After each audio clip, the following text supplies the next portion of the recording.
Assalamualaikum warahmatullahi wabarakatuh. Halo teman-teman semua dan halo terutama kepada Ibu Evita Soraya selaku dosen pengampu dari materi wawasan pendidikan. Di sini kami akan mempresentasikan hasil dari buku saku kami yakni Krisis Literasi dan Numerasi pada anak SMA di era digital saat ini. Dan sebelumnya perkenalkan, nama saya Abdan Syakur, lalu ada teman saya Catur Sampurna. Oke, bisa di next. Untuk pendahuluannya, saat ini kita berada di tengah era erupsi digital yang mengubah cara manusia hidup dan belajar. Bagi kalangan siswa sekolah menengah atas atau SMA yang merupakan generasi digital natif, gawai dan internet bukan lagi sekedar alat bantu, melainkan sudah menjadi bagian tak terpisahkan dari rutinitas keseharian mereka.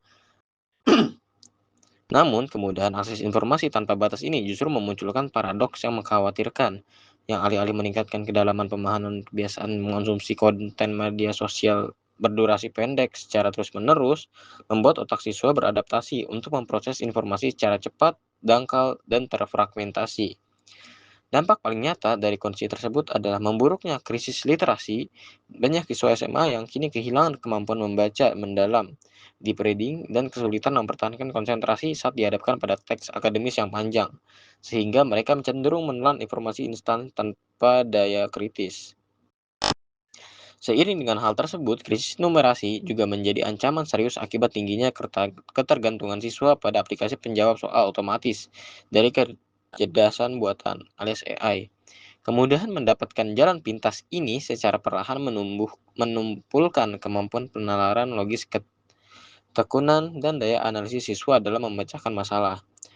Menghadapi fenomena ini, solusi yang dibutuhkan bukanlah sekedar melarang penggunaan teknologi, melainkan membangun kembali budaya nalar dan penggunaan teknologi yang berkesedaran. Buku saku ini hadir untuk membedah akar krisis literasi dan numerasi tersebut, serta menawarkan panduan strategis dalam memitigasi dampaknya. Bab 1. Gambaran secara umum.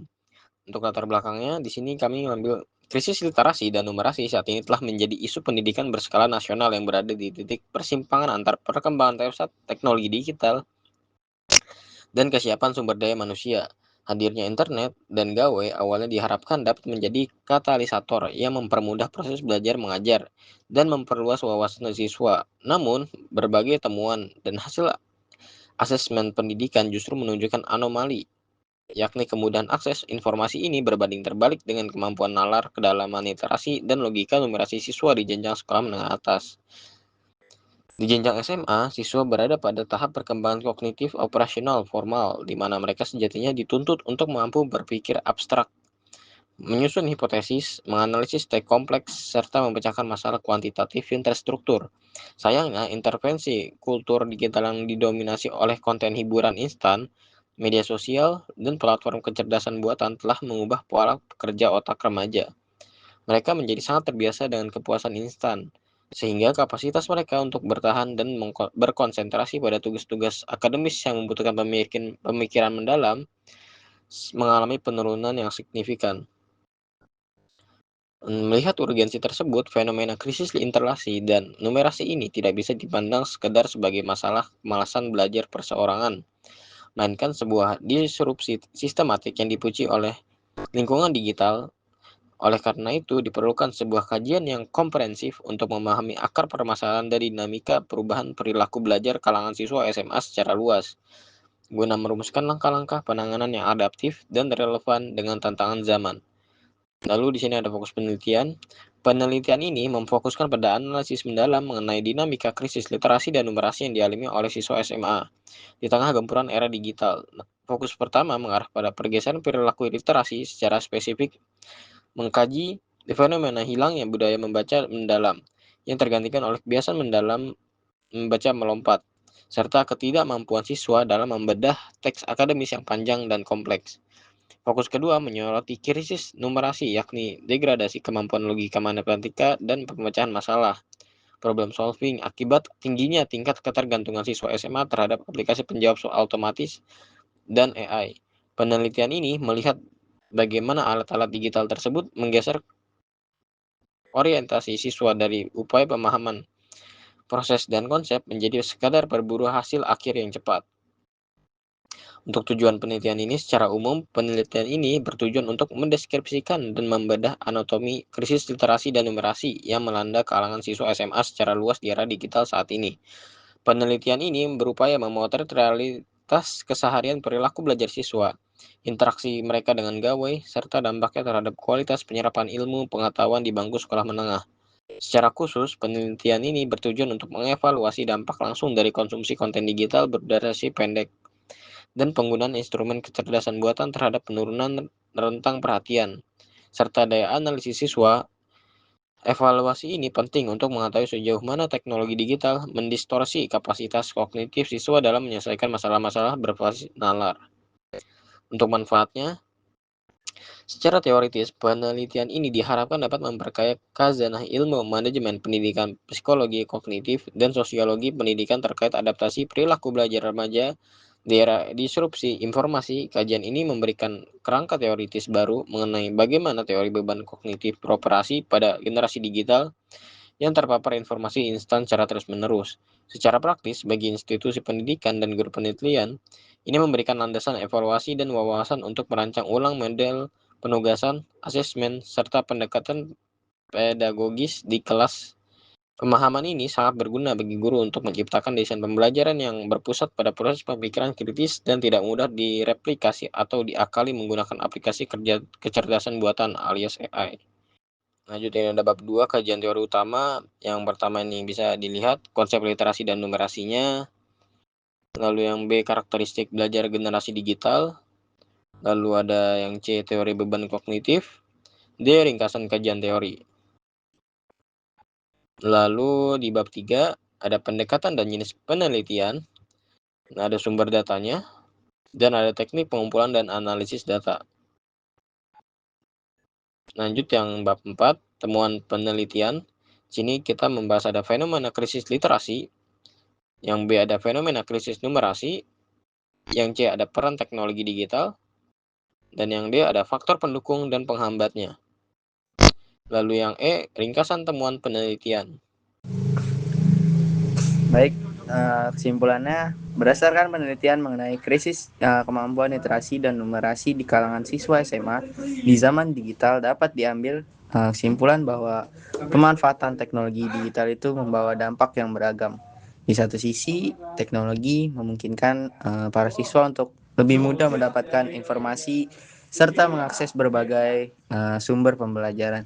Namun di sisi lainnya, pemakaian teknologi ini yang nggak diatur dengan baik itu bisa mengakibatkan perubahan dalam cara belajar yang berdampak negatif pada penurunan kemampuan literasi, numerasi, dan kemampuan berpikir kritis para siswa.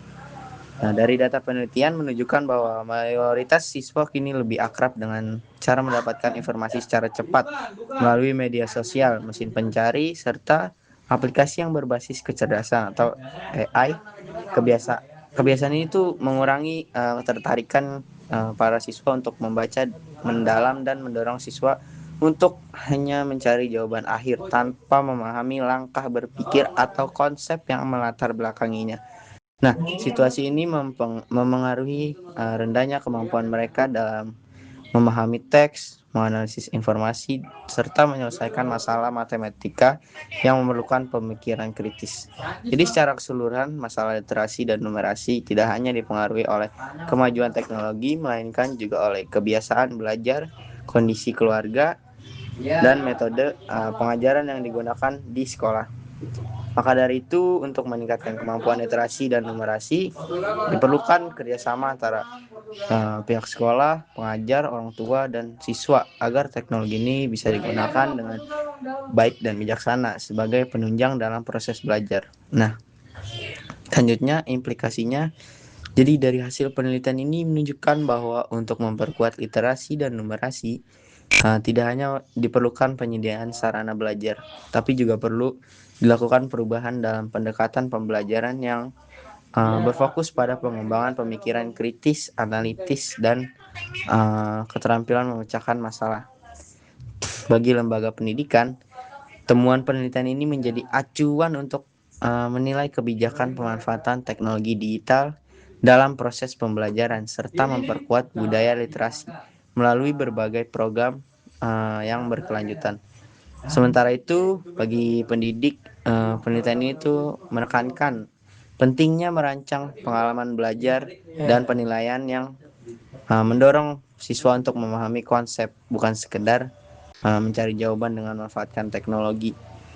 Terus selain itu, penelitian ini juga menekankan peranan orang tua dalam mengawasi penggunaan perangkat elektronik, mengatur durasi layar, terus juga menciptakan suasana belajar yang mendukung di rumah. Nah, dengan cara ini tuh penggunaan teknologi dapat terus memberikan keuntungan tanpa mengorbankan kualitas kemampuan berpikir siswa.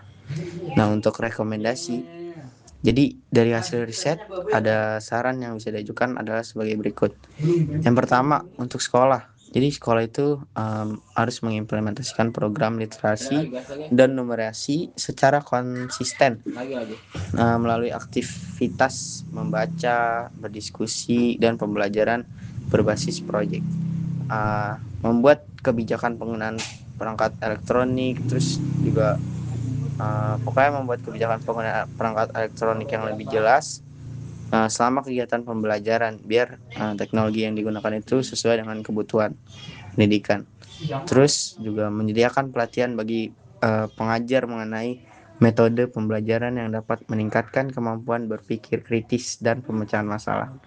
Nah, untuk guru itu bisa mendesain pembelajaran yang fokus pada proses analisis, penalaran, dan pemecahan masalah.